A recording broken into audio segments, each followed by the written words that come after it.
Ryan Garcia reveals the game plan and the blueprint on how to beat Devin Haney, because ultimately he's the guy that basically was able to do it, or at least not on paper because it was considered a no contest. But if we're being real, we saw the beating that Devin Haney took against Ryan Garcia, and Ryan Garcia described how he did it in detail. He did an interview, and in that interview he talked about how Devin Haney's a great fighter. He's a tremendous fighter. He even picks Devin to beat Jose Ramirez quite easily because Jose, it doesn't have anything too special. He doesn't have anything that Devin hasn't seen before or should worry about in terms of, Devin Haney's skill set, because Devin honestly is a great boxer according to Ryan Garcia. But let's get into the flaws that Ryan Garcia talked about in terms of Devin Haney's style and what he does when it comes to his tendencies within the boxing ring. For, the main thing that Devin Haney does that Ryan Garcia kind of exposed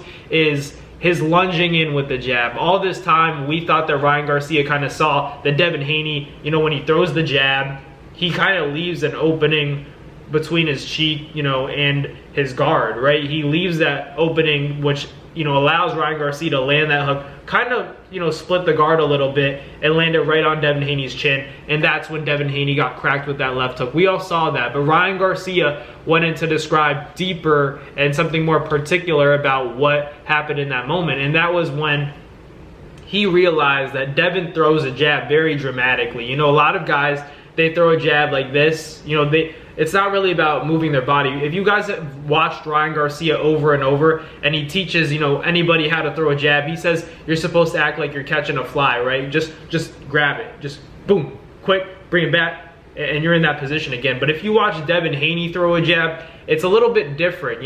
Everybody praises Devin Haney's jab, but it also got him in trouble against Ryan Garcia, because Ryan knew that whenever Devin Haney jabs, not only does he leave that guard hand, that right hand, a little bit too far away from his chin, which is what everybody talked about, he also has posture that's awkward. When he throws that jab, he tends to move his entire body. He tends to throw himself while he throws the jab. Usually you're just throwing that jab on the outside, but Devin had that tendency to lunge in, which allowed Ryan Garcia to throw that left hook. Ryan talked about how he didn't only throw a singular kind of left hook, he threw different kinds of left hooks. He threw a check left hook, he threw the counter left hook, and he also threw a combination in which he ended it with a left hook. All of these moments put Devin Haney on the canvas. So as much as people are going to say Ryan Garcia only has a left hook, he might have a left hook, but it's more than enough to beat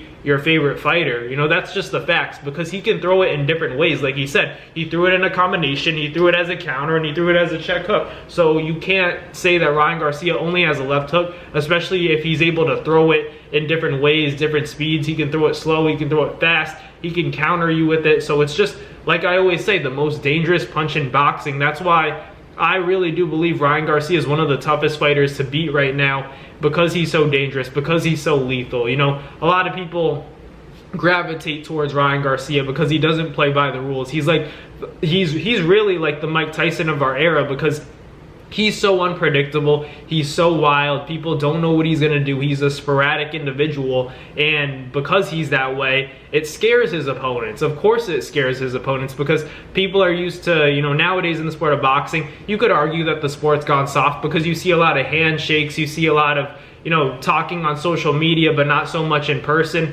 And in the time where, everybody's scared to say what they're actually feeling, Ryan Garcia has allowed himself to be himself. He doesn't hold back. He says what's on his mind, and that's why people gravitate towards him, because everybody knows that Devin Haney is a very respectful individual. Ryan Garcia even said that. Ryan even said, I didn't even want to really beat up Devin Haney until his father got involved, because we know that Devin's dad does all the chatter for him, and Ryan Garcia is saying that that's the reason why he really wanted to knock out Devin. It wasn't really because of Devin, because him and Devin are cool at the end of the day, but he kept hearing Devin's dad talk about, we're going to do this to Ryan Garcia, we're going to expose Ryan Garcia, we're going to knock out Ryan Garcia, and that's what made Ryan Garcia turn that gear on and ultimately, put a beating on Devin Haney. I'm not too sure it was the Ostarine. I think it's what Ryan Garcia is saying. It was Devin Haney's father who was doing all the trash talk, to promote the fight, and you know, credit to him, he did just that. But he also got his son in a difficult position against Ryan Garcia where he got cracked. So